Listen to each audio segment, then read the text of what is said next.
Bonjour à tous, bienvenue.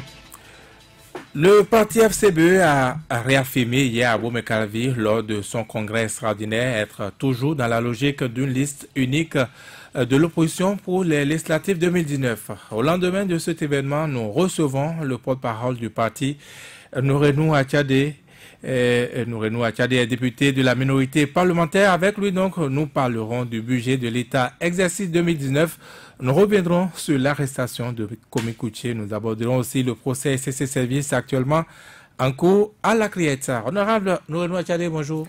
Bonjour, M. Vigier. Bienvenue. Oui. Eh bien, dites-moi, que peut-on retenir d'essentiel de votre congrès extraordinaire d'hier à Boumé-Calvi?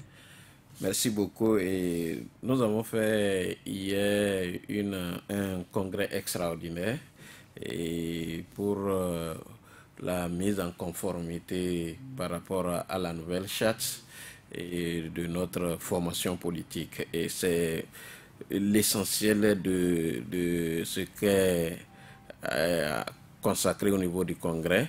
Mais en marge de cela, nous avons profité pour indiquer que le parti FCBE est toujours dans la logique de la liste unique de l'opposition et que nous sommes disposés à faire tout ce qu'il faut pour que la liste unique de l'opposition ait lieu. Et nous avons également profité pour adresser une motion de soutien à notre président d'honneur dans le cadre de l'affaire ICC Service et le procès ICC Service à la Criette. Et comme vous le savez, le matraquage médiatique contre lui et qui s'opère en ce moment, nous avons également profité pour lui adresser notre soutien, le soutien du... Pour lui remonter le moral. Bon, son moral est au haut niveau parce qu'il ne se reproche absolument rien, mais le parti se devait, puisque depuis longtemps vous avez observé que nous nous sommes mis en marge de cette affaire qui ne concerne pas FCBE, mais étant entendu qu'il est notre président d'honneur, nous lui avions affirmé notre soutien à l'occasion de ce congrès. On va revenir largement sur le procès ICC Service. Ça fait la seconde fois, j'allais dire, oui, que vous vous engagez pour une liste unique. La première fois, c'était déjà à votre conseil à Savert. Bien sûr. Et quand on voit une mise en conformité, c'est plus qu'une formalité administrative. On aurait pensé que c'est plutôt consacré que l'opposition va rendre dispersée, puisque après vous, il y a déjà d'autres partis de l'opposition, je ne veux plus citer Restaurer l'Espoir, je ne veux plus citer USL, qui ont déjà fait le même exercice, se mettre en conformité avec la nouvelle charte. Non, se mettre en conformité avec la nouvelle charte ne veut pas dire que les partis vont en rendre dispersés. Parce que, comme vous le savez, la charte, la nouvelle charte, dans l'un des articles, il est dit que 6 mois après la promulgation, les partis qui ne se seraient pas mis en conformité disparaissent. Et ma foi, FCBE, ça fait déjà 12 ans que ça existe. On n'aurait pas souhaité que FCBE du jour au lendemain disparaisse, même si nous devons aller à une liste unique. C'est le cas de USL. Et la liste unique ne veut pas dire la disparition ou la mort des partis politiques qui existent. C'est pourquoi il faut aller à la conformité en même temps que nous nous battons pour la liste unique. Mais question de logique simple. Comment existe-t-on toujours lorsqu'on sait que dans le même temps, la même charte interdit d'appartenir à deux partis à la fois? Comment vous allez donc aller sur une liste unique? Je ne vous dis pas ici ce qui est en train de se faire. De façon juridique, nous allons trouver le mécanisme pour que... Un contournement.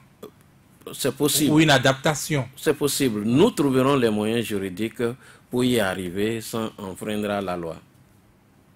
Et à ce jour, où en sont les négociations globalement comme ça pour la liste unique? Les négociations vont bon train et j'avoue que d'ici probablement la semaine prochaine et vous entendrez quelque chose de positif sera fait. Ce qu'on sait pour l'instant, c'est des partis qui ne sont pas, n'est-ce pas, ensemble. USL qui a eu à avoir l'adhésion de MADEP, du PSD, Golou, et la Renaissance du Bénin et d'autres partis de cette manière-là. Le président Séverin Adjovien a créé aussi, enfin, s'est mis en conformité, enfin, comme vous voyez. On connaît aussi le cas de Restaurer l'Espoir. Pour l'instant, c'est cette opposition éparpillée qu'on connaît. Je crois que c'est déjà un début. Si il y a eu plusieurs formations politiques autour de USL, c'est déjà un début de regroupement. C'est également le cas hier, si vous avez bien suivi, le cas de FCBE, qui a vu l'adhésion de plusieurs mouvements et partis politiques. En même temps, il y avait 17 qui se sont fondus dans FCBE. Et je crois que c'est déjà un début de regroupement. Et l'autre qui va consacrer la liste unique viendra, et j'avoue que c'est notre credo et on va y arriver. On parle plus souvent de lui ces derniers temps. Où en êtes-vous avec Restaurer l'Espoir?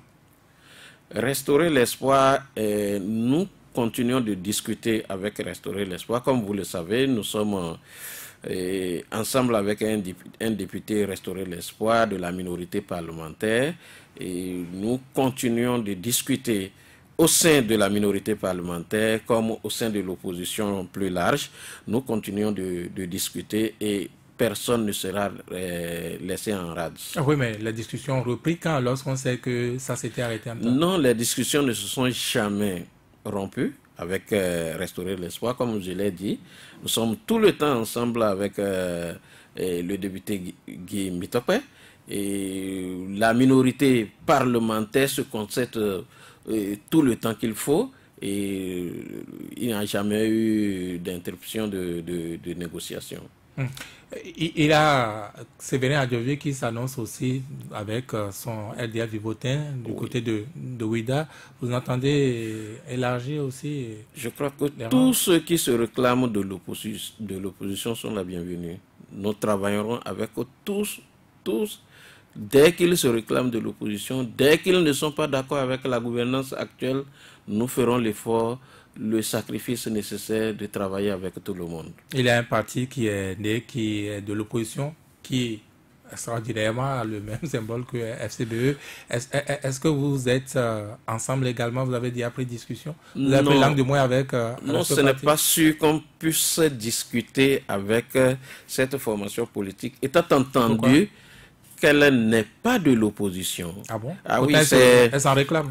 Non, mais ce n'est pas se réclamer de l'opposition qui est le problème. C'est nous appelons partis de l'opposition des gens qui ne se retrouvent pas dans la gestion actuelle du pouvoir, et quand quelqu'un va faire la prière pour le chef de l'État dans sa localité, quand il appelle à soutenir la gouvernance du président de la République, et le lendemain, il va faire un simulacre de congrès en s'accaparant des attributs d'un autre parti dans une forme de tricherie intellectuelle. Je crois qu'on ne peut pas l'appeler parti de l'opposition, et lui-même ne peut pas approcher. Mais si lui, il est en état conscient et qu'il est lui-même de l'opposition, il aurait fait le pas vers les partis de l'opposition. Il n'a jamais fait ça. Donc, c'est une opposition fabriquée pour que le moment venu, on l'utilise à dessein. Oui, mais comment vous pouvez dire ça? Il ne vous arrive pas, vous, de prier pour Patrice Talon? Est-ce que c'est parce qu'il a prié qu'il est forcément... il ne m'arrive pas de réunir les alphas ou l'église et de dire je prie pour la gouvernance, je prie pour, alors que cette gouvernance dont je désire la fin, je ne veux pas aller prier pour une gouvernance dont pour vous, c'est une contradiction. C'est une contradiction, d'autant plus que lui, il soutient cette gouvernance.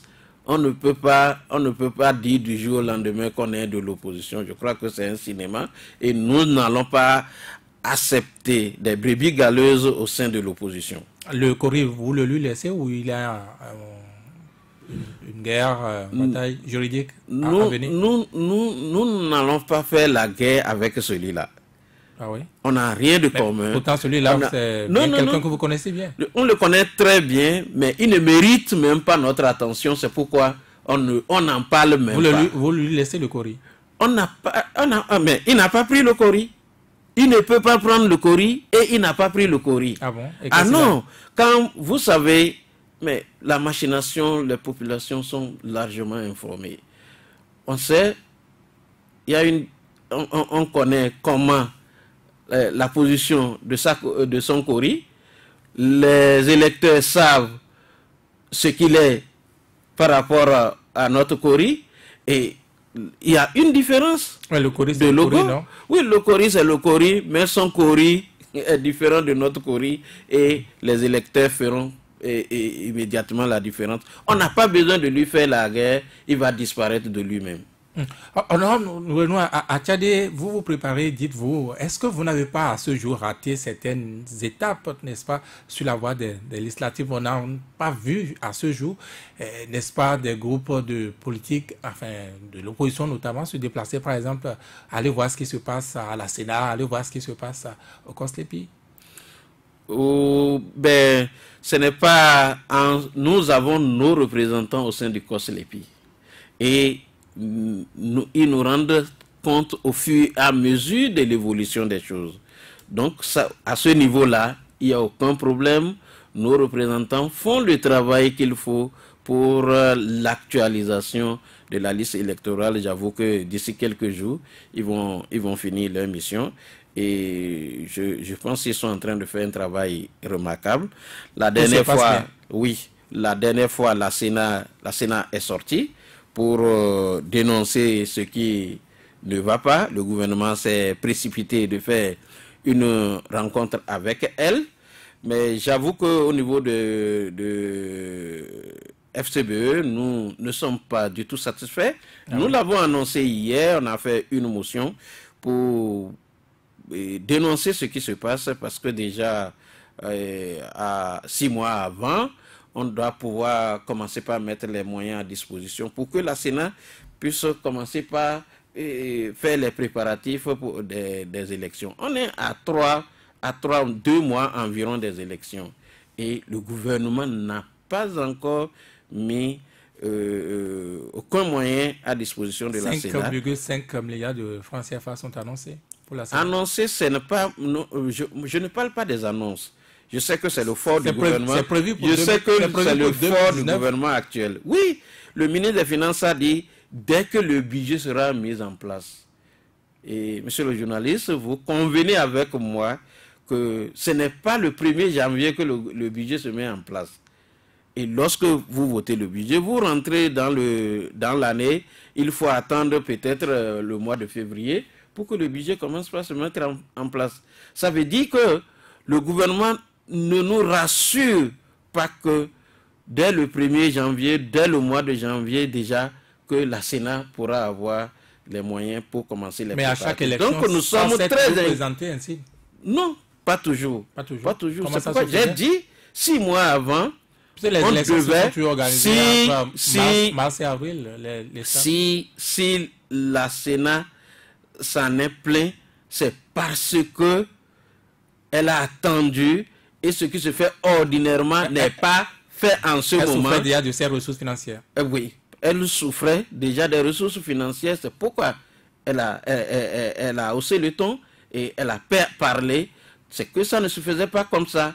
Donc, nous sommes inquiets.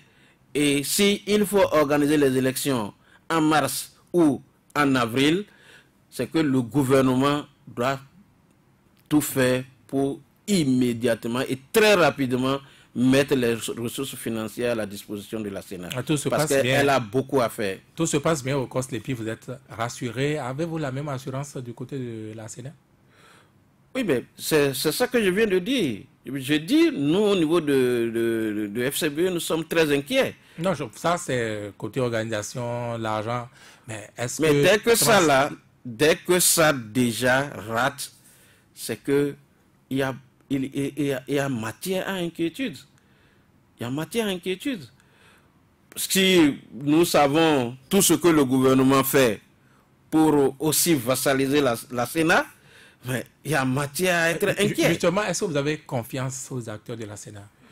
Nous, pour le moment, on ne peut pas dire qu'on est confiant parce que tout ce qui est aujourd'hui membre de la Sénat, à 90% se retrouve être du côté de la majorité présidentielle. Ah bon, même moi, ce sont les élus je dis, ils ne sont pas élus, les gens désignés par la majorité présidentielle.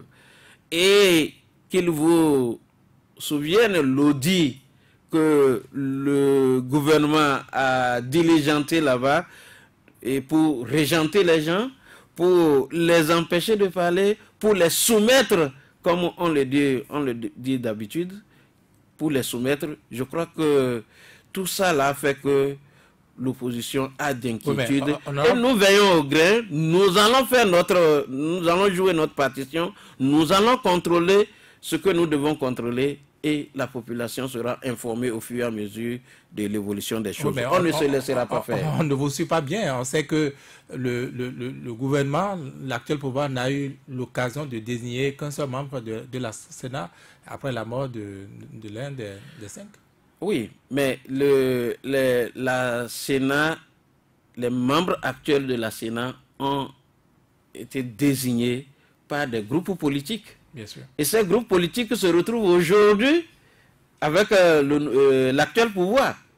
Le président, il a été désigné par votre groupe. C'est pourquoi j'ai dit à 90%. C'est pourquoi j'ai dit à 90%. Si vous permettez, je vais revenir à l'organisation des élections au niveau de l'opposition. Bien sûr. Le point d'accrochage, c'était déjà le logo. Oui. C'était déjà le nom que porterait la liste. Est-ce qu'à ce jour, c'est dépassé? Oui, on a évolué. On a beaucoup évolué et je ne pourrais pas ici vous dire ce qui est en train d'être retenu. Vous ne tenez plus à FCBE, la liste FCBE? Je vous réponds que nous avons évolué et dès que tout sera prêt, et nous allons l'annoncer au niveau de la nation, à toute la nation, et vous saurez en ce moment-là.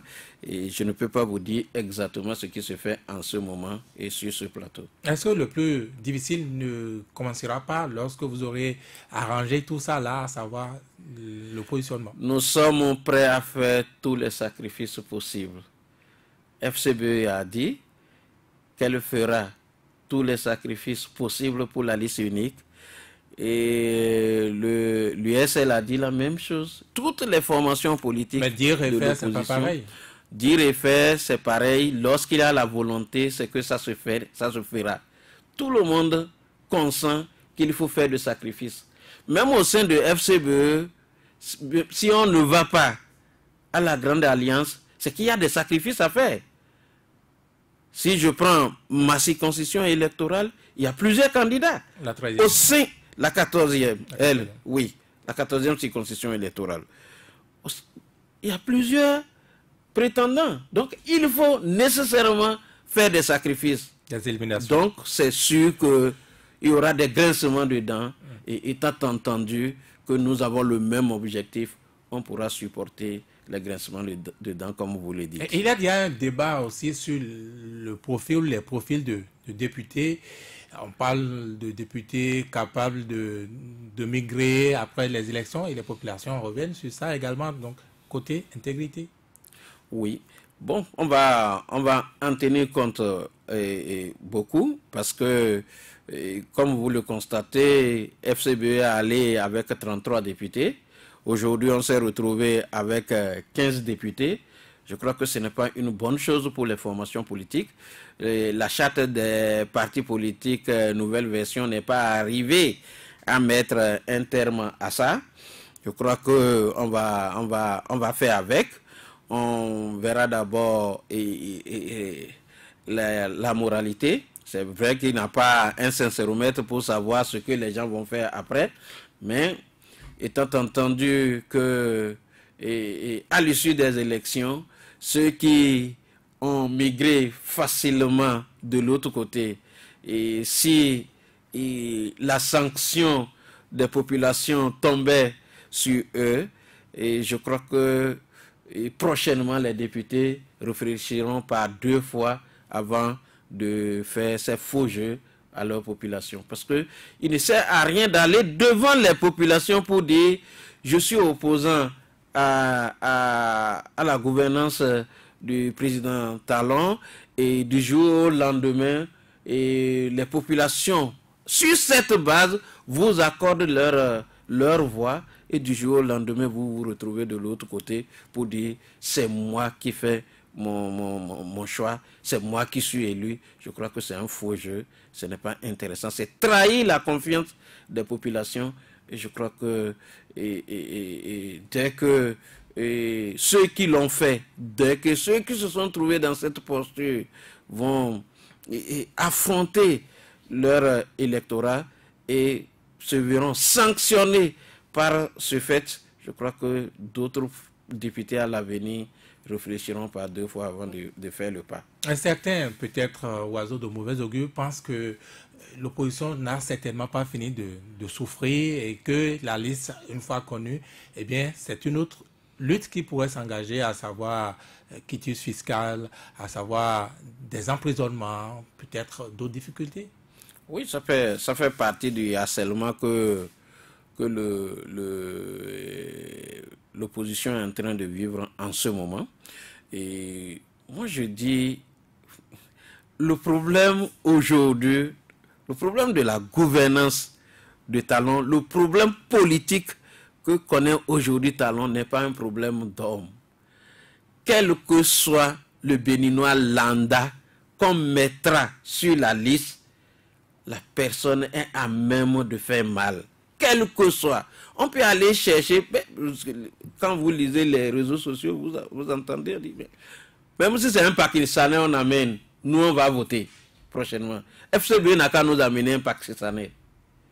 L'opposition n'a qu'à nous amener un Libanais. Nous on va voter. Voilà ce que les gens tentent de dire aujourd'hui. C'est pour dire quoi? Peut-être que le président Patrice Talon ne connaît même pas encore son challenger de 2021. Les Komikuche qu'il prend comme adversaire, les Sébastien Adjavon qui prend comme ses vrais adversaires, peut-être que ce ne sont pas eux, ces vrais challengers pour 2021. Et le cas de, comment on appelle le pays, Adama Barrow, ou le président, oui, en Gambie, nous édifie largement. L'opposant principal de la Gambie a été mis en prison par le président Yaya Jammeh. Il l'a mis en prison. Mais c'est un outsider qui l'a battu après avoir fait près de 40 ans au pouvoir. Donc, c'est un cas d'école. On va revenir sur le cas Komikuche, puisque vous y faisiez allusion. Oui. Déjà, mais on pense que le maillon faible dans tout ça, aujourd'hui, à l'opposition, c'est encore une fois les FCBE, même si vous taguez donc de 15 députés, les coupes pourraient venir de ce côté-là, notamment pour les gestions que vous avez connues, que les acteurs de FCBE ont connues, justement. Oui, mais FCBE a allé au charbon, FCBE a géré le pouvoir, FCBE a l'expérience du pouvoir, c'est aussi un atout à ne pas négliger. Mais FCBE aujourd'hui, bon, fait les frais de la ruse et la rage, parce que il y a des audits ciblés, il y a dès que quelqu'un lève la tête, dès qu'un ancien responsable lève la tête, on essaye d'aller voir il a géré où. Oui, justement, c'est une force, mais en même temps une grosse faiblesse par 7 ans. Non, au fait, c'est pourquoi je vous dis, au sein des FCBE, nous avons les ressources humaines nécessaires pour affronter les élections. Aujourd'hui, on a poussé, comment il s'appelle, notre secrétaire exécutif, Jonathan dehors. Mais FCBE ne s'est pas arrêté. Le combat continue. C'est un lieutenant qui est tombé sur le champ de bataille. Vous êtes sûr que les sacrifices nécessaires vont être faits pour que les personnes, n'est-ce pas, soupçonnées ou sur qui pèserait donc ces gens de soupçon et puis être sacrifiés, enfin on peut se passer d'eux? Mais je vous dis que déjà, il y a un cas. Le cas de notre secrétaire exécutif national. Oui, le parti ne s'est pas arrêté. Mais FCBE ne s'arrêtera pas. FCBE n'est pas le parti d'un homme. Est-ce que c'est la même chose lorsqu'on sait que il y a, je ne sais plus quelle disposition, n'est-ce pas, du code électoral dit que quand vous déposez la liste, vous vous engagez à ne plus la modifier. Quand vous déposez la liste à la Sénat. Oui, lorsque la liste est déjà déposée, quelle que soit l'année qui interviendra, c'est que l'intéressé est candidat. Nous allons jusqu'aux élections. Il y a le cas Fagbon. Fagbon n'était pas sur le terrain. Il a été élu député. Il était poursuivi dans le cadre d'un dossier, mais il a été élu député. Et si l'intéressé n'a pas le quitus fiscal? Non, mais ça veut dire qu'on ne déposera pas le dossier. On dépose le dossier avec le quitus fiscal. On ne dépose pas le dossier avant le quitus fiscal. Donc moi je pense qu'il faut réunir toutes ces conditions-là avant de déposer le quitus fiscal. C'est là que je dis que, étant politique, nous avons voté une loi qui n'est pas du tout intelligente et c'est fait ADC parce que on se dit on est au pouvoir aujourd'hui, on a la possibilité d'éliminer certaines personnes, donc on met des conditionnalités pour que dès que quelqu'un dérange, on puisse le faire sortir. Comment on peut penser que c'est le gouvernement qui est un acteur politique qui doit autoriser quelqu'un à aller aux élections? Ça, ce n'est pas démocratique, c'est malsain.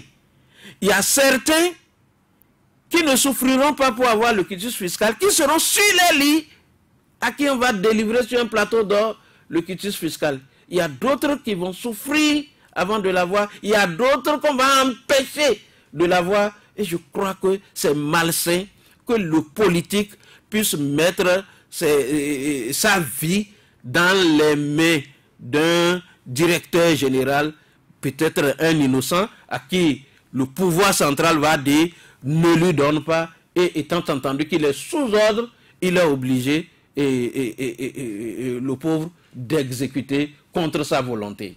Voilà ce que l'Assemblée nationale, 7e législature, a fabriqué comme loi à l'Assemblée nationale.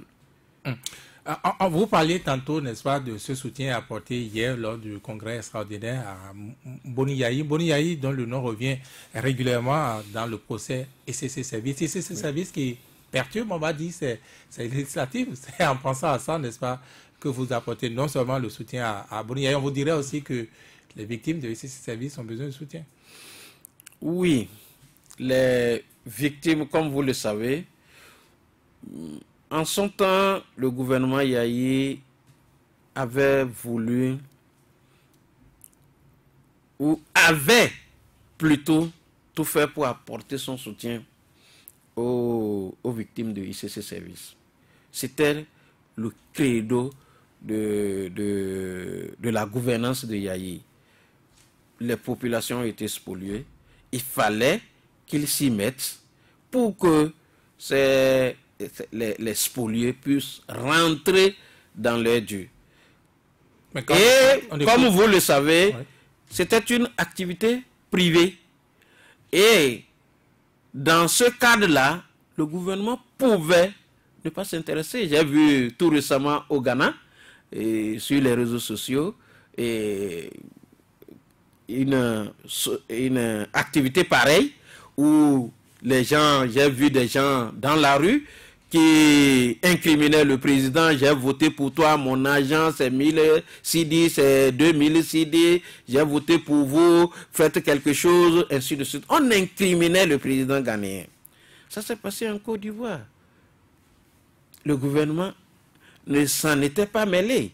Mais au Bénin, étant entendu qu'on avait un président qui avait à cœur la souffrance de sa population, il a pris à bras le corps le problème et a voulu que cela se règle.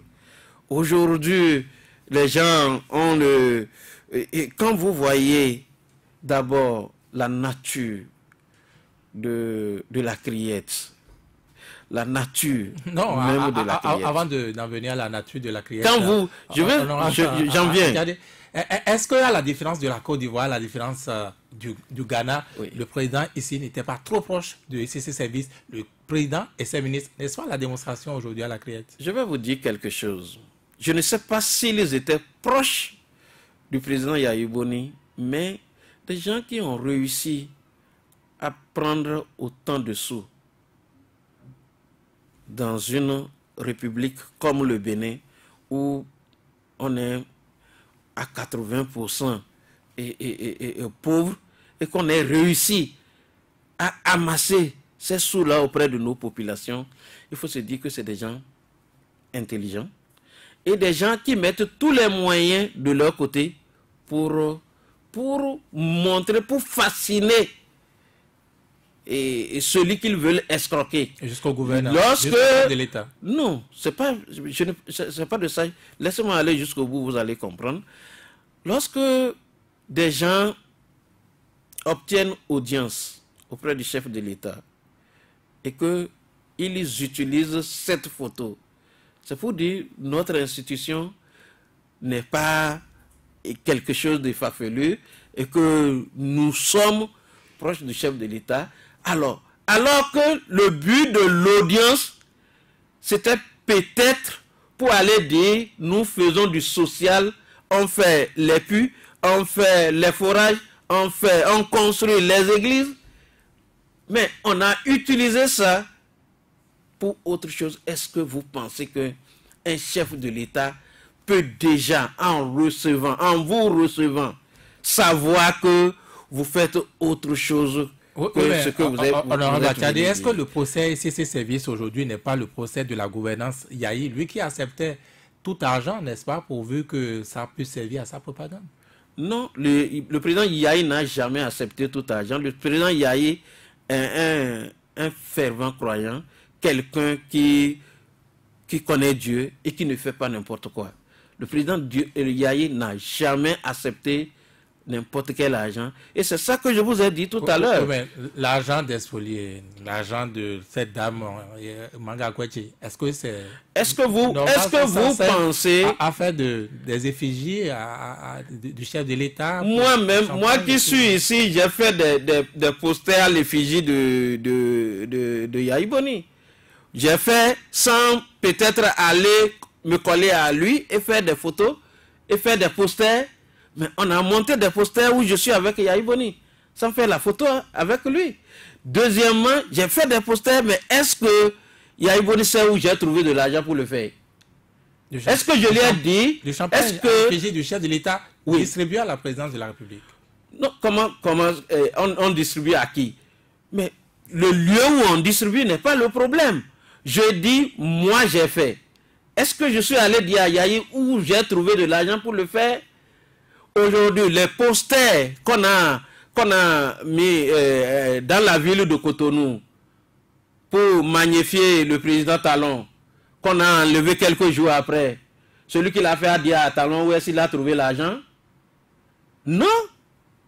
Mais c'est pareil pour Yahya Boni aussi.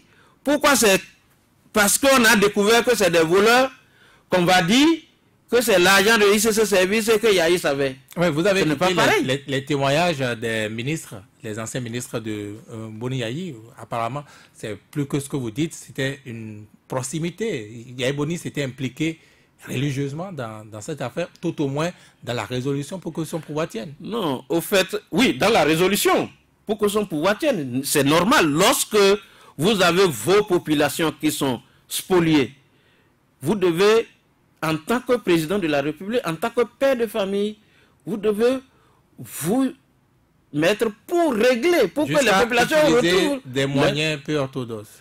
Quels sont ces moyens? Quels sont ces moyens? Les moyens, c'est de mettre la justice à contribution, ce qu'il a fait. ce qu'il a fait.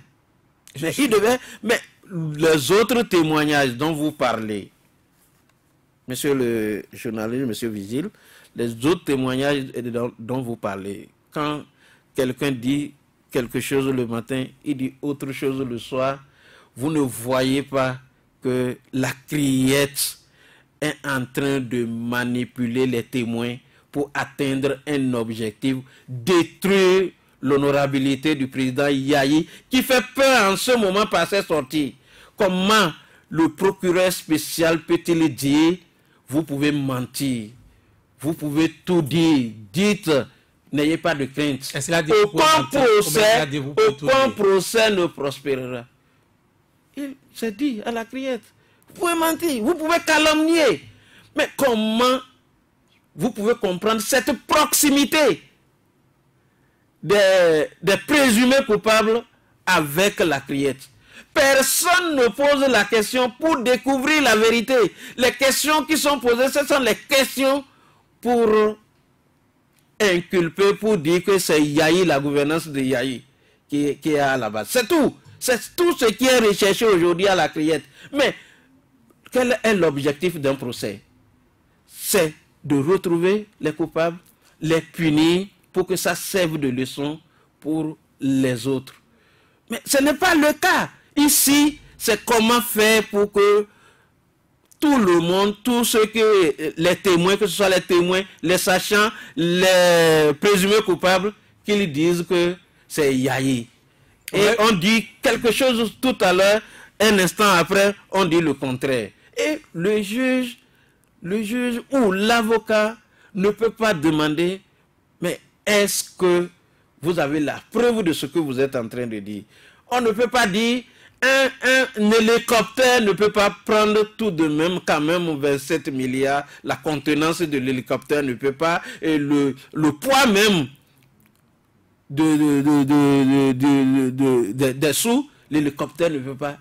Le juge est incapable de faire notifier ça à l'inculpé. Et on leur permet de dire, et on dit, n'ayez pas de crainte, vous ne serez pas poursuivis ailleurs. Si vous êtes poursuivis, ça ne va pas marcher. On connaît déjà l'issue.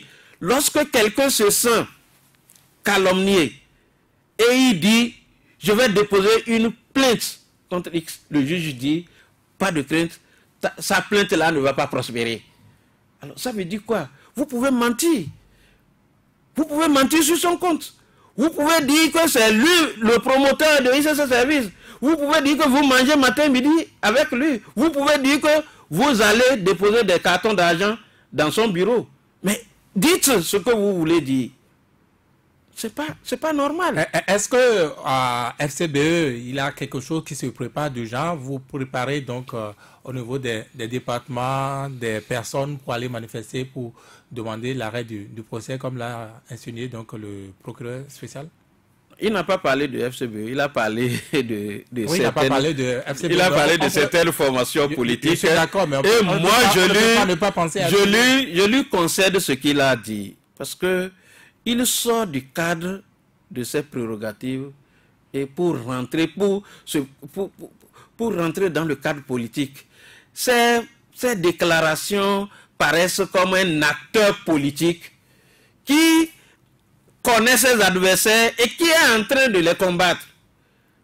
Et je voudrais, pour la crédibilité de l'institution dont il a la charge, qu'il se démarque de ça, qu'il s'efforce même si il a reçu des instructions pour faire mal à quelqu'un, qu'il ait la crainte de Dieu et qu'il se démarque, qu'il se dise, j'ai en charge une institution et que je dois faire au mieux pour crédibiliser cette institution. Sinon, ce qui se passe aujourd'hui à la criette, j'avoue que ça donne raison à ceux qui pensent que la criette est une institution pour juger les opposants, pour mettre en difficulté les opposants, pour condamner les opposants, les jeter en prison. Et le cas Adjavon en est une illustration, parce que, dites-vous, un procès, on va au procès et déjà on nous apprend qu'à 16 heures,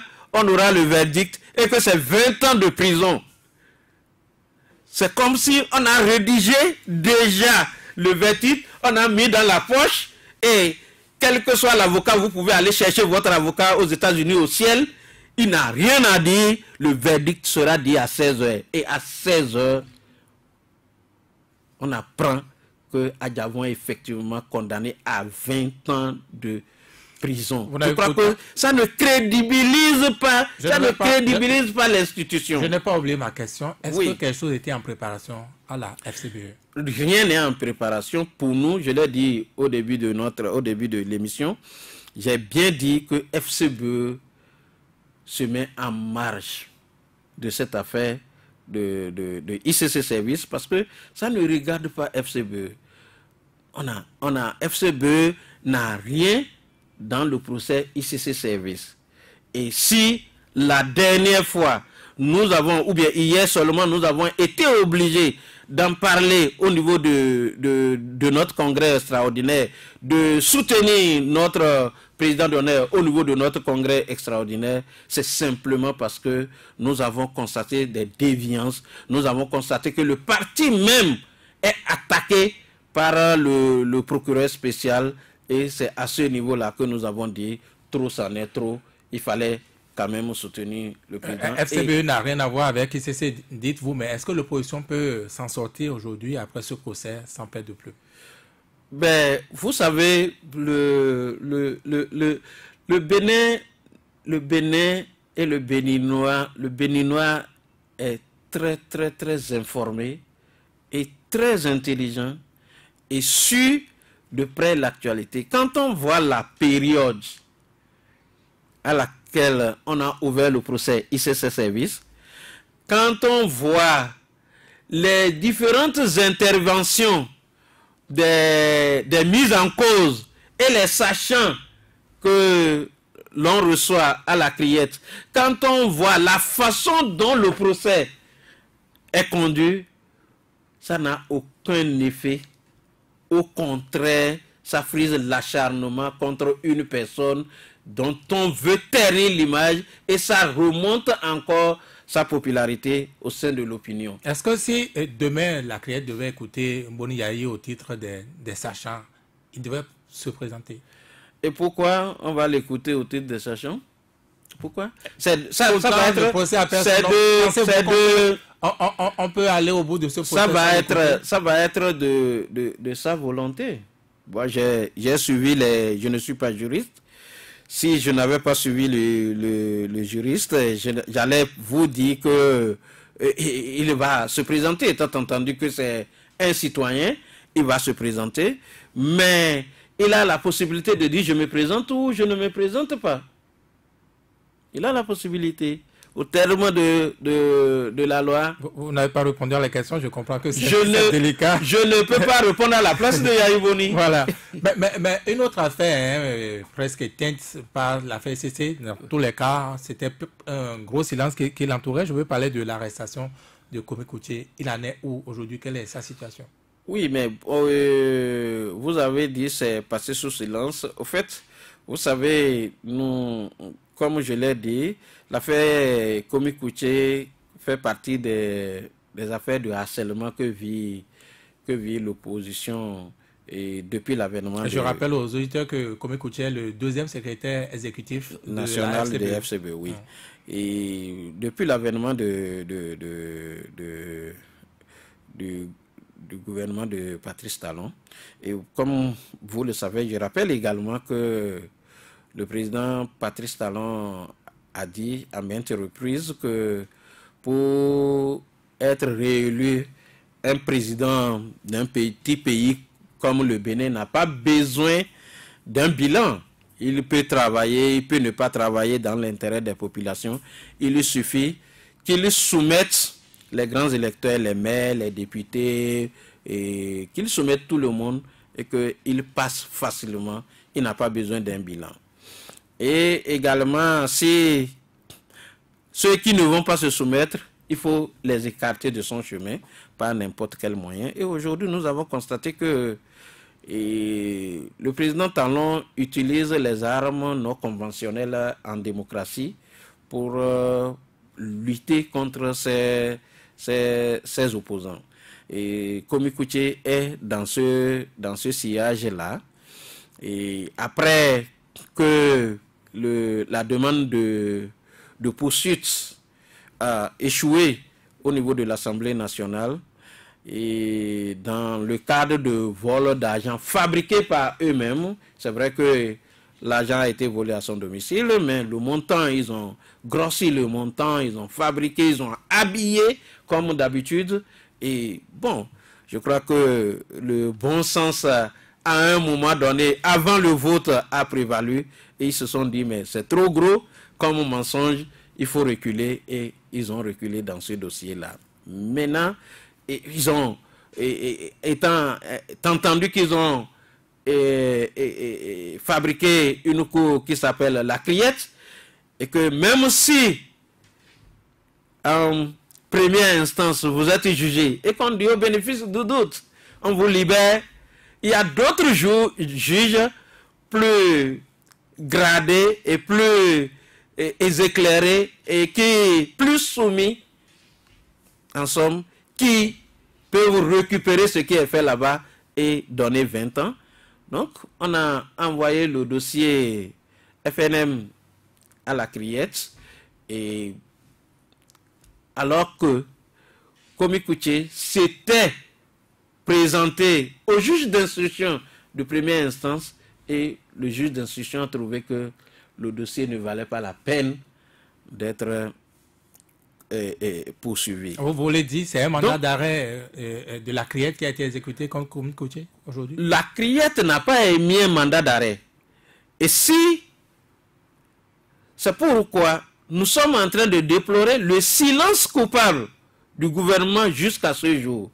Komi Kouché est un Béninois, est un fils de ce pays, et lorsque le fils du pays a des ennuis, quelle que soit la nature des ennuis, le pouvoir a l'obligation d'informer les populations. Voulez-vous dire qu'à ce jour, on ne connaît pas le motif de on ne connaît pas le motif qui a prévalu à la demande d'arrestation de Komi Kouché par l'Interpol. Et vous n'avez fait aucune démarche envers les autorités espagnoles? Les démarches sont en cours. Komi Kouché a des avocats qui sont en train de le défendre. Il a des avocats.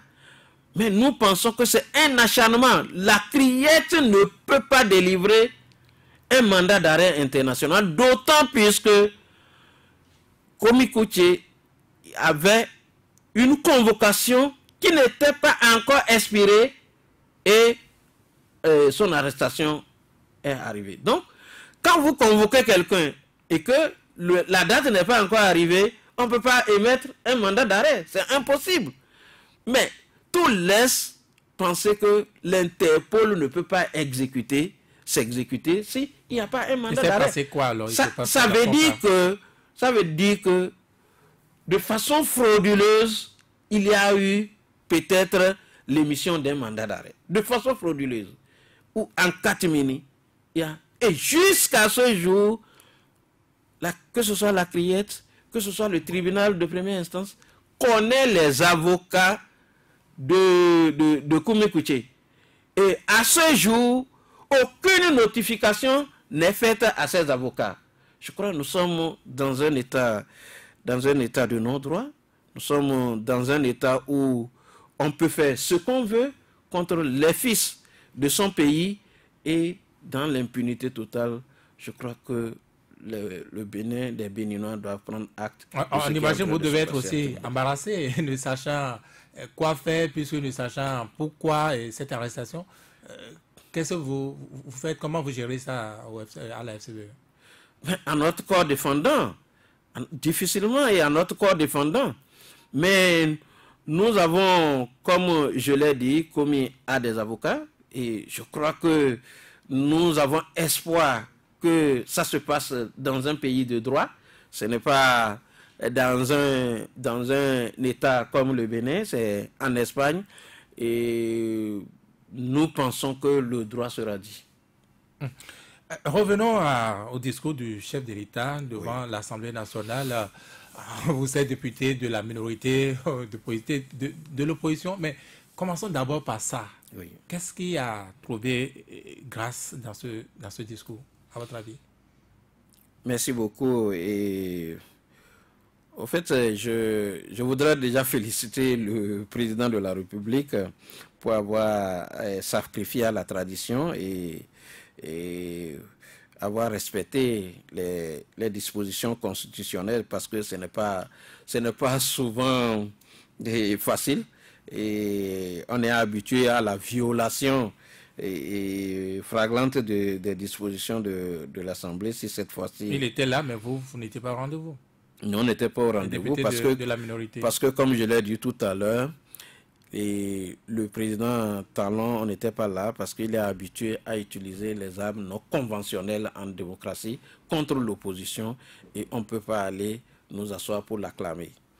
Et ceci dit, nous avons suivi, on n'était pas là, mais de l'autre côté, grâce à la presse, vous avez regardé la télé. Nous avons suivi en direct le président de la République, et comme beaucoup de Béninois, ou presque tous les Béninois, nous étions étonnés du discours prononcé sur l'état de notre nation. On s'est demandé si le président parlait du Bénin ou s'il parlait d'une autre république. Et c'était vraiment, vraiment étonnant. Et j'ai regardé le président, je l'ai suivi dans son discours, et je l'ai regardé, je l'ai fixé, j'ai constaté que lui-même, il n'était pas sûr de ce qu'il lisait. Il n'était pas d'accord avec ce qu'il lisait. Ah bon? Oui, quand il a dit, son gouvernement a créé 200 000 emplois directs et indirects. Si vous l'observez, si vous ne l'avez pas observé, si c'est enregistré, il faut revoir. Il a fait un petit sourire. Il a souri dans le coin. Et je me suis dit, voilà, il n'est pas certain. Il a dit, je vais leur jeter ça et je verrai la réaction. Non, Monsieur le Président, vous n'avez pas du tout créé 200 000 emplois. Ce que moi je sais est que on peut tout au moins concéder à la rupture depuis 2016 comme emploi, c'est les chauffeurs de Bénin Taxi. Oui, ça là, personne ne peut discuter ça. C'est créé par la rupture. Mais ça ne fait pas 200 000, Monsieur le Président. Ça ne fait pas 200 000. Moi, je pense que, en l'état actuel des choses, avec le niveau de la souffrance des populations, de la jeunesse, ce n'est pas intéressant qu'on se moque encore de la souffrance des populations. Ce n'est pas normal que le président que nous avons élu, à qui on avait fait confiance à 65%, vienne se moquer de la souffrance de la jeunesse. 200 000 emplois, directs et indirects, au Bénin. Mais, et on va dire, il n'y a pas de social. Et lui-même va dire que la souffrance vient à la misère. Et lui-même va reconnaître ça.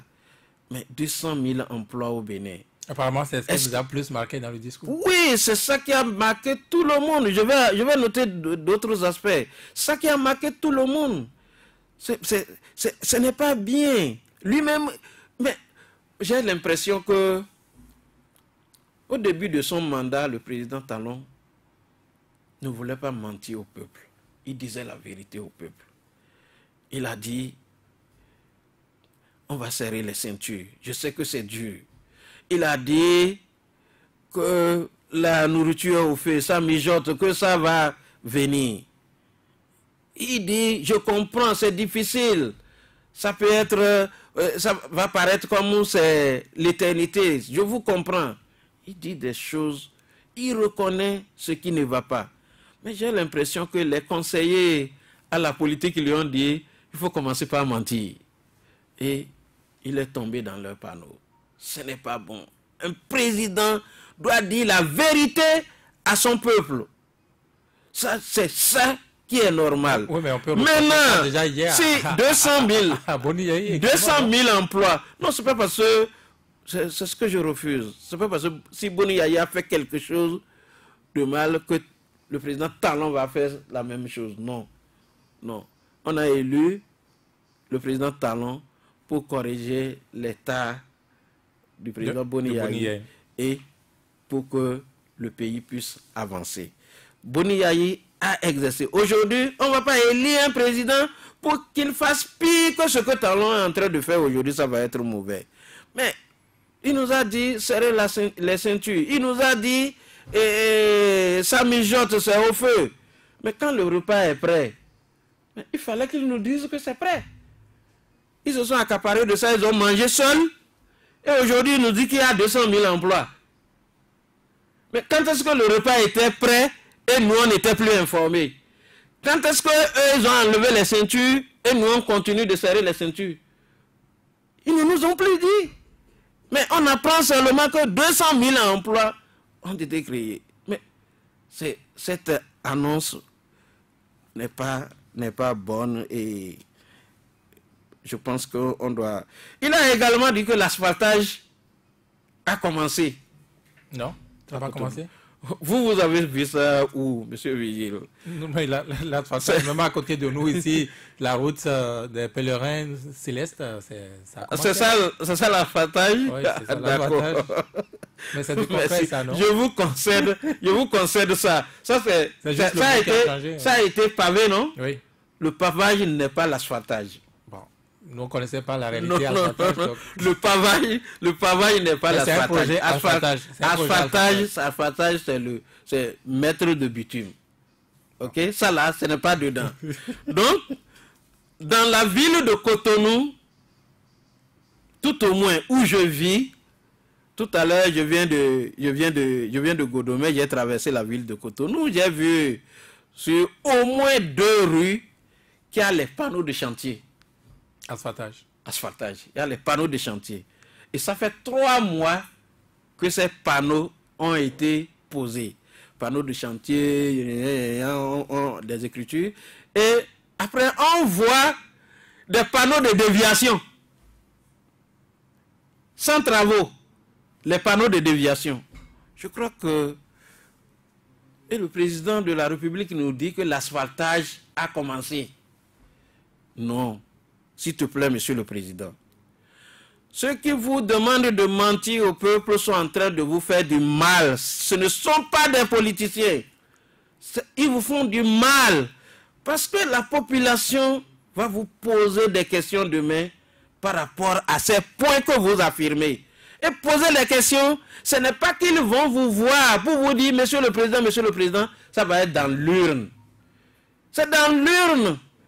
Avec leur bulletin en main, ils vont vous poser des questions. Je crois que on ne peut pas continuer de mentir aux populations. Et il a parlé aussi du climat des affaires. Que le climat des affaires s'est amélioré au Bénin et il s'en était félicité. Avec comme témoignage le rapport Doing Business, non? Doing Business, voilà. Ce rapport-là, oui, ce rapport-là a dit que le Bénin a régressé. Ce rapport a dit que le Bénin a régressé de près de 2 ou 3 points. Le Togo est en avance sur nous. Un exemple. Donc, lorsque on ferme Kadiaf Komone, on renvoie le président du patronat du pays. Lorsque on fait tout ça là avec près de 2000 ou combien de 1000 d'employés, on dit que le climat des affaires s'est amélioré. Comment ça va s'améliorer? Lorsque vous êtes le seul opérateur économique du pays, comment vous pensez que le climat des affaires va s'améliorer? Lorsque vos sociétés, toutes vos sociétés, connaissent et ne payent pas d'impôts, sont exonérées. Comment vous savez que les sociétés de Patrice Talon ne payent pas d'impôts? Mais comment je ne le sais pas? Ce ne sont pas des arrêtés qui sont pris pour l'exonération? Ah bon?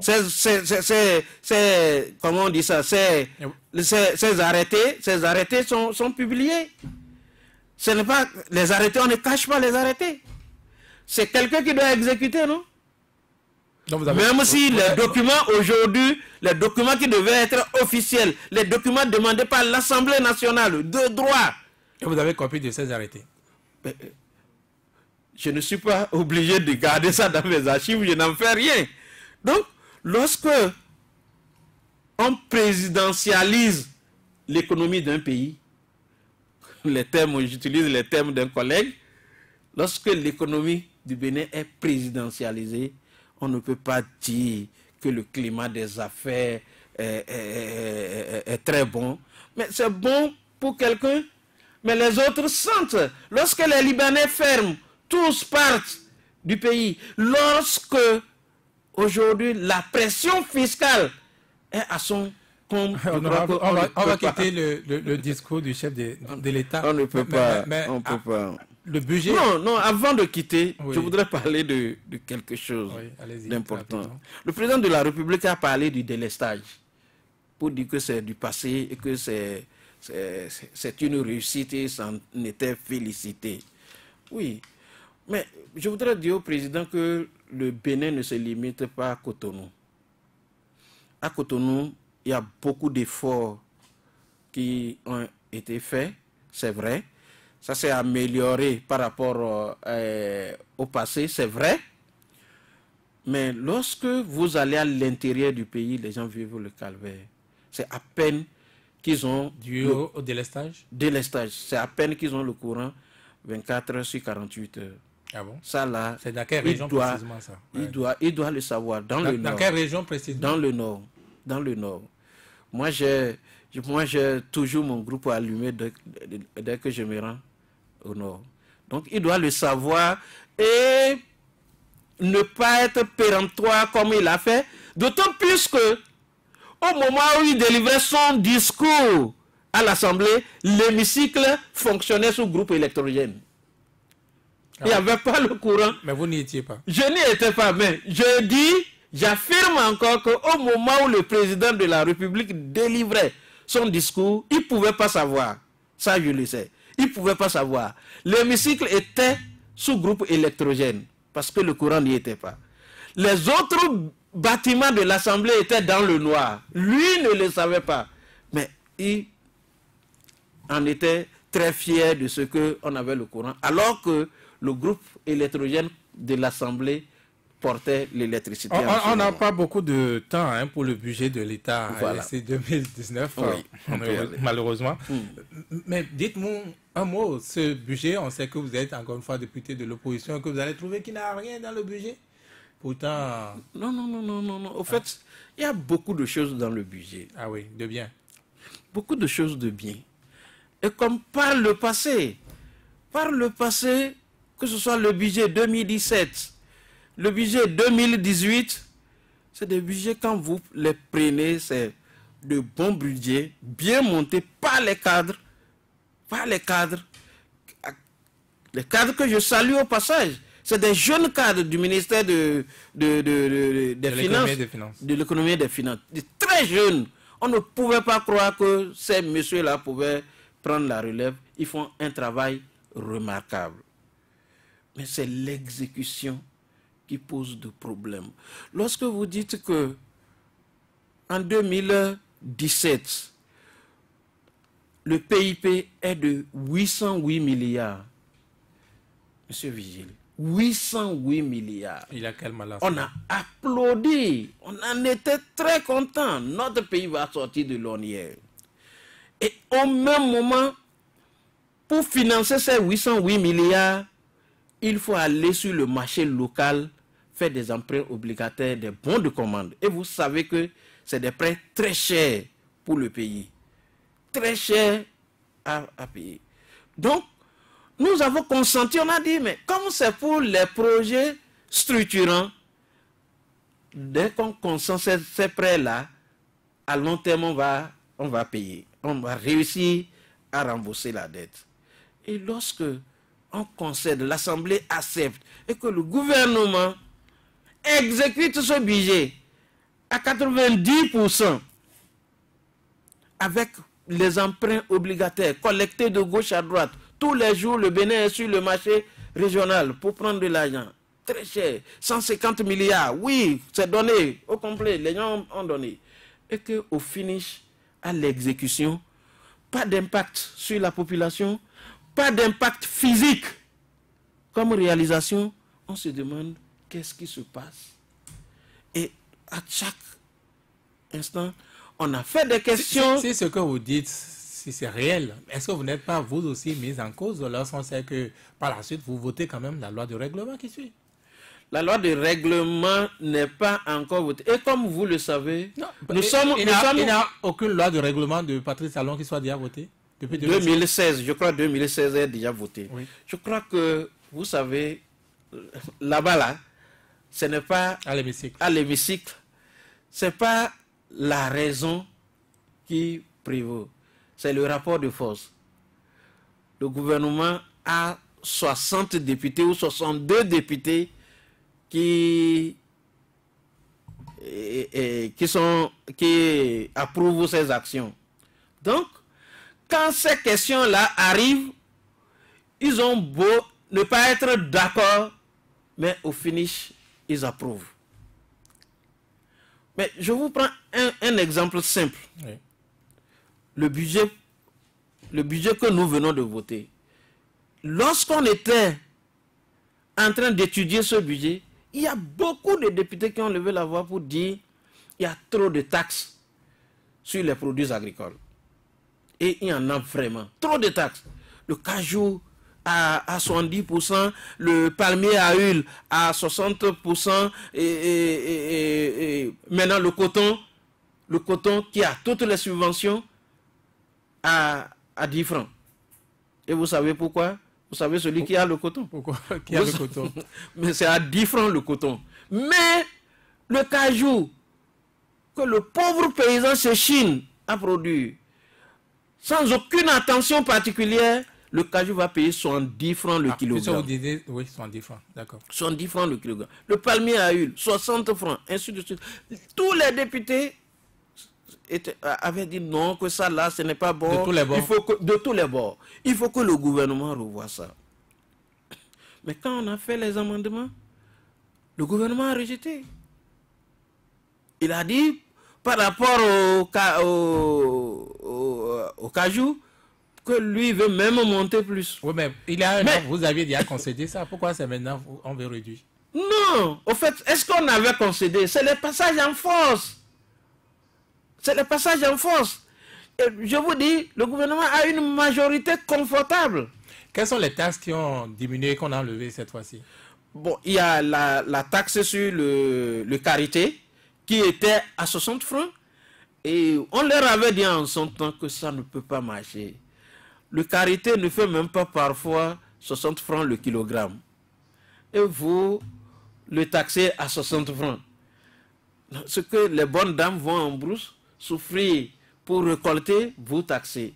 Mais ils sont revenus à 10 francs cette fois-ci. C'est la seule taxe qui a diminué. Oui, pour les produits agricoles. Pour les produits agricoles. Et d'autres choses dans d'autres secteurs, quelles sont les taxes qui... Dans d'autres secteurs, il y a comment on appelle ça, l'impôt minimum là, qui est pour les petites et moyennes sociétés, oui, qui était amené à 400 000, qu'on a ramené, je crois, à 150 000. Voilà. Est-ce là des taxes qu'on a supprimées? Non, mais on crée ou bien on supprime. On ne supprime. D'accord, on n'en a pas supprimé. On ne supprime pas des taxes avec le président Talon. Est-ce qu'on en a créé? De 2017 à 2019, il y a eu 16 taxes qui ont été créées. 16 taxes qui ont été créées. Bon, nous allons prendre aussi les auditeurs qui s'impatientent. Deux numéros. Oui. Le 66 75 72 72 ou le 64 44 02 44. On a déjà le tout premier en ligne. Bonjour.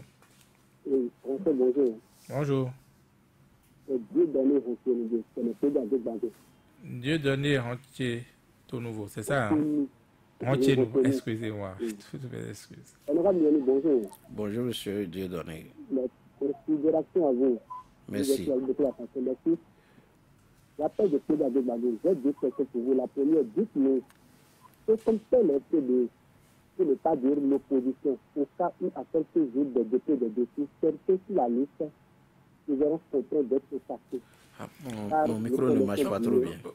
Monsieur Dieudonné Hontier-nous, oui? Je ne sais pas comment ça se fait, on ne vous entend pas très bien. Reprenez la question, s'il vous plaît. Ah, ok, je disais tantôt. Oui. C'est comme tel effet de ne pas dire l'opposition en général. Au cas où à quelques jours de dépôt de dossiers, certains sur la liste de l'opposition se verront recalés à cause des problèmes. Ça, nous connaissons les aspects actuels. D'accord. La deuxième question, honorable Mioni, dites-nous, sans langue de bois, qu'est-ce qu'on fait l'opposition? Êtes-vous sûr de positionner sur la liste des hommes capables de résister devant les billets de banquiers, soit élus députés à l'Assemblée? C'est très important pour l'opposition. Ok. Pour le domaine en général. Merci. Bonne journée à vous et régalez à vous. Merci. Deuxième auditeur, bonjour. Oui. Monsieur Vigile, bonjour. Bonjour, monsieur. L'honorable Achardé, bonjour. Bonjour, monsieur. Valentin Ayonou, en directeur de Thionville. Ma première préoccupation, la Cour africaine des droits de l'homme et des peuples a demandé au gouvernement du Bénin de suspendre provisoirement à l'exécution des sanctions pénales lancées contre M. Adjabon Pélatin. Le délai accordé au gouvernement est de 15 jours. Le délai est allé à l'expiration. Alors, vous, en tant que député, à qui les dispositions constitutionnelles confèrent le droit de contrôle de l'action gouvernementale, dites-nous comment évolue ce dossier. Deuxième préoccupation. Monsieur, les dossiers ICC et la construction du nouveau siège de l'Assemblée nationale, lequel vous souhaitez voir devant la criette. C'est tout cela, les deux préoccupations. Bonne et agréable journée à vous. Merci beaucoup. Merci à vous. Nous allons prendre un troisième. Avant-dernier auditeur, bonjour. Oui, bonjour. Oui. Christian Pardon, je vous appelle depuis Porto Novo. Ok. Monsieur l'honorable, oui. Je tiens à vous féliciter d'abord pour le développement. J'ai deux préoccupations. La première, est-ce que, en tant qu'opposant, un député des minorités, vous ne vous reprochez pas quelque chose, votre absence des têtes passées? Ok. Deuxième préoccupation. Nous voyons tous aujourd'hui et crier. Est-ce qu'aujourd'hui encore, à voir la lueur vont les choses? Vous ne vous préparez pas encore autrement que demain, dès qu'on va vous renvoyer encore à l'Assemblée, vous allez voir que, entre-temps, je n'avais pas assez de sous, il faut que je profite. Bon dimanche à vous. Merci. Merci. Nous allons prendre le quatrième et tout dernier auditeur. Bonjour. Bonjour, monsieur le journaliste. Oui, bonjour. Bonjour, monsieur l'honorable. Bonjour. Oui, vous avez Gilles Daston, Péguené Nungo à l'appareil depuis Porto Novo, Davo. Oui. Oui, ma première question va de ce côté. Et nous avons une couple qui vient d'être naître, et puis juste plus actuellement. Et cette cour dont les hommes du droit, même la majorité, disons même, disent que cette cour-là ne devait pas être créée dans ce pays. Dans le même temps que le président a dit la fois dernière qu'il est fier de cette cour, la manière dont il juge. Maintenant, je vais vous demander si ça prouve que le président est vraiment à l'écoute de son peuple dans la face. Vous avez dit que vous avez fait un congrès hier. Nous voulons, tel que vous dites de votre bouche, chaque regroupement politique de l'opposition, si c'est le camp de l'opposition, que vous êtes en train de faire tout pour que vous alliez tous sur une liste. Il ne faudrait pas que ce qui s'est produit avec la mouvance s'est produit à la dernière minute avec l'opposition aussi. Si vous pouvez le faire, si c'est ce que vous dites, si ça peut être dans l'ombre, et à la dernière minute, vous nous faites dire ça, ce serait bon. Il n'est pas aussi qu'on monte toutes ces traçabilités au début. Et ma dernière question, c'est quoi? Et la fois dernière, le président avait dit la fois dernière qu'il y a des sécurités dans le pays. Dans lequel les hommes même ne sont pas en sécurité. Devant eux, on fait braquage en plein jour comme ça. Le président dit qu'il y a des sécurités. Ça nous étonne un peu. Si vous pouvez nous donner aussi un clarification de ça là, je m'arrête là. Merci à vous. Nous avons ainsi bouclé la liste des appelants. Nous allons revenir en studio, donc honorable, répondre à ces différentes préoccupations. Je ne sais pas par qui vous commencez. Bon, je commence par le premier. Je n'ai pas trop écouté sa première préoccupation. Sa première préoccupation, c'est de savoir si, au cas où, n'est-ce pas, on mettait certains qui sont sur la liste, n'est-ce pas, de l'opposition sont mis en difficulté. Oui. Est-ce que vous avez les pièces de rechange? Vous êtes préparé à... Oui, je crois qu'au cours de l'émission, j'en ai suffisamment parlé. J'ai dit que au niveau de l'opposition, nous n'avons pas de problème de personnes. Les ressources humaines, on en a suffisamment. Politique, les ressources humaines politiques, on en a suffisamment. Même si les gens ne se montrent pas, et j'ai dit tantôt que la question aujourd'hui des élections de 2019 ne dépend pas de la tête de X ou bien de Y. Quelle que soit la personne que nous allons mettre, elle tiendra vraiment la course. Et beaucoup de personnes, d'intervenants, sont revenus également sur la question du changement de veste. Est-ce que lorsque... L'intégrité. Oui. L'intégrité. Lorsqu'on va élire, on va vous élire demain, est-ce que vous n'allez pas changer de veste? Je dis, je ne peux pas répondre à la place de tout le monde. Et j'ai dit aussi également qu'il n'y a pas de sensoromètre pour mesurer le degré de sincérité des personnes qui seront mises sur la liste.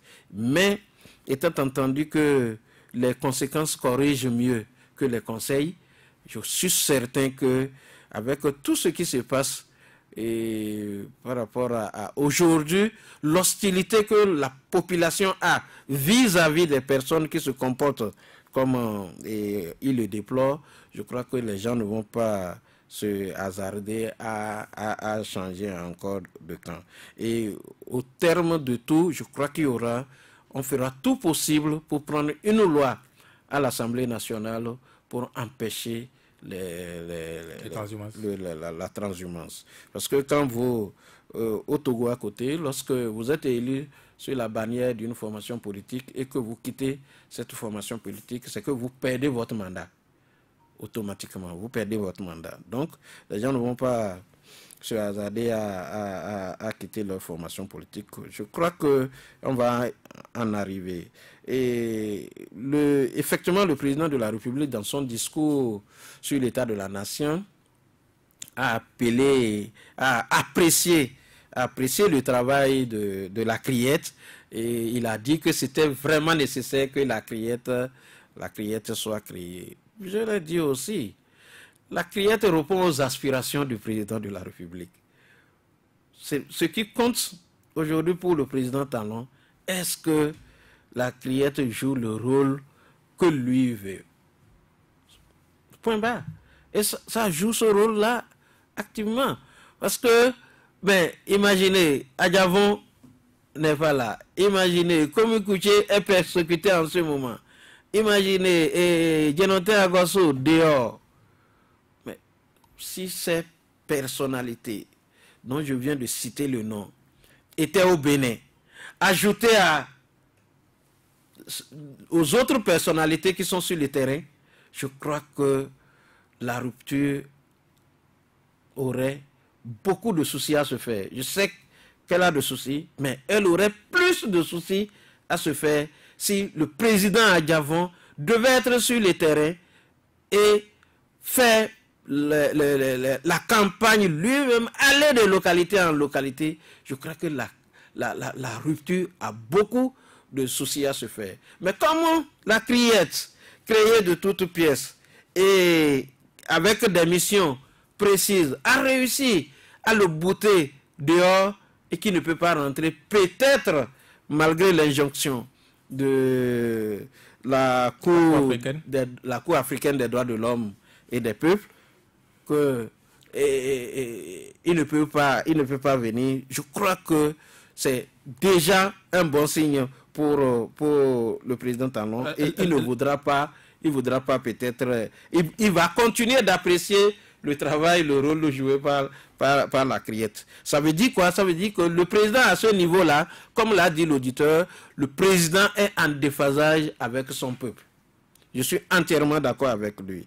Bon, on m'a demandé le délai. Oui, la Cour africaine des droits de l'homme, le délai est expiré. Le délai est expiré. Quelle est la réponse du gouvernement? Je crois que je vais peut-être poser la même question à Vigile, parce que lui, les journalistes, ils pourront nous dire plus quelle est la position du gouvernement en ce moment.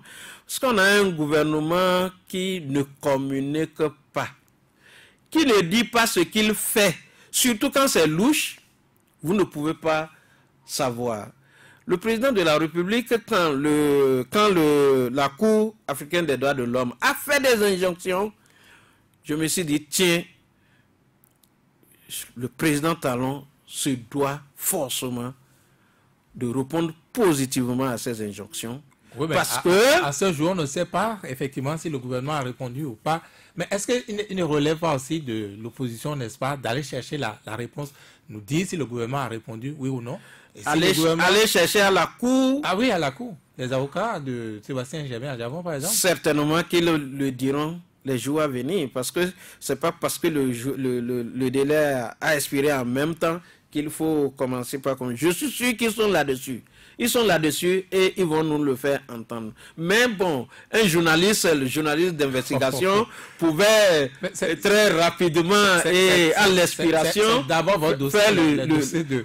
Oui, c'est notre dossier, mais moi j'ai dit sur d'autres dossiers, les journalistes nous auraient déjà dit ce qui en est. Parce que nous, par exemple, en tant que politique, au niveau de la minorité parlementaire, ce que nous pouvons faire pour savoir ce qui en est, c'est de poser des questions d'actualité. C'est ça le contrôle de l'action du gouvernement. Poser des questions d'actualité ou des questions orales avec débat au gouvernement. Mais comme vous le savez, le gouvernement du président Patrice Talon, vous avez suivi le rapport d'activité du président de l'Assemblée nationale sur près d'une centaine de questions posées. C'est à peine qu'ils ont répondu à une seule question. Et c'est le quotidien. On ne peut rien parce que l'Assemblée est vassalisée. Moi, j'ai fait la 6e législature. Le gouvernement ne peut pas se refuser de répondre à l'interpellation de l'Assemblée nationale. Mais aujourd'hui, le gouvernement est en terrain conquis. Dès qu'il met pied à l'Assemblée, il n'y a rien, c'est le maïs. Mais entre le dossier CC Service et le siège de l'Assemblée nationale, lequel auriez-vous souhaité qu'il passe à la criette? Je n'ai pas de préférence. Je n'ai pas de préférence. Le dossier Assemblée nationale, c'est un drame pour le pays. On aurait pu être bien logé en tant que député aujourd'hui. L'image de la ville de Porto Novo aurait changé. On aurait pu, même si on ne construisait pas, sauver les ressources, les milliards qui sont engloutis. Je crois que c'est un drame. C'est ça également, c'est la gouvernance de Boni. C'est un scandale, oui. Oui, c'est la gouvernance de Yahya Boni. C'est un scandale. Ça doit passer devant la justice. Le dossier ICC Service doit passer également devant la justice. Les auteurs recherchés, punis. Donc, il n'y a pas une préférence. Mais celui qui peut-être fait la préférence, c'est toujours le gouvernement. C'est le gouvernement qui choisit ces dossiers. On va me dire que c'est la justice. Mais aujourd'hui, on sait comment la justice est vassalisée. Même les magistrats même ont dit, ils ont déploré que le gouvernement a vassalisé la justice aujourd'hui. Il y a des juges qui continuent d'être vraiment des juges libres et indépendants, mais il y en a qui sont rentrés, qui sont carrément dans la sauce, comme on le dit ordinairement. C'est vous qui avez voté des lois qui les y contraignent presque, non, à l'Assemblée? Oui, par exemple, et vous avez parfaitement raison, lorsque le Conseil supérieur de la magistrature est composé de beaucoup de gens non acteurs de la justice et que à ce niveau-là, comment on appelle, le juge ou le magistrat qui se serait opposé aux décisions du gouvernement peut se faire des soucis. Je crois que vous avez raison par rapport à la question. Mais, comme je l'ai dit, on dit souvent c'est vous, mais sans faire la part des choses, sans se dire que c'est la vassalisation de l'Assemblée nationale, c'est le BMP, fait une différence entre le BMP et la minorité parlementaire qui s'est toujours... Honorable Nourenou Adjadé, nous arrivons au thème de cette émission. Merci beaucoup et je voudrais vous remercier pour l'invitation que vous m'avez donnée pour que je puisse parler de l'actualité politique. Je voudrais, au nom de mon parti politique, vous dire merci.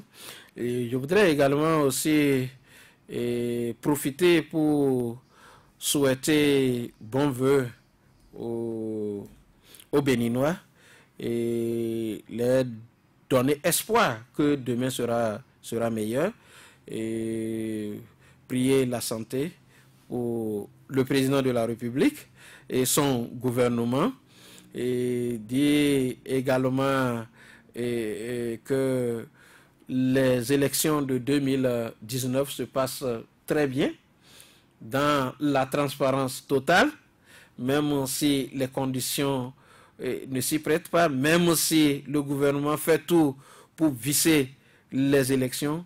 Je crois que le peuple béninois fera tout possible pour que les élections se passent dans la transparence. Et voilà ce que j'ai à dire. Je vous remercie. Merci à vous, honorable Nourenou Adjadé. Je rappelle que vous êtes député de la minorité parlementaire, donc député de l'opposition et porte-parole du parti FCBE. Merci à chacun, merci à tous d'avoir suivi cette émission. Mohamed Liamidi a assuré la réalisation technique. Sans langue de bois, c'est encore dimanche prochain.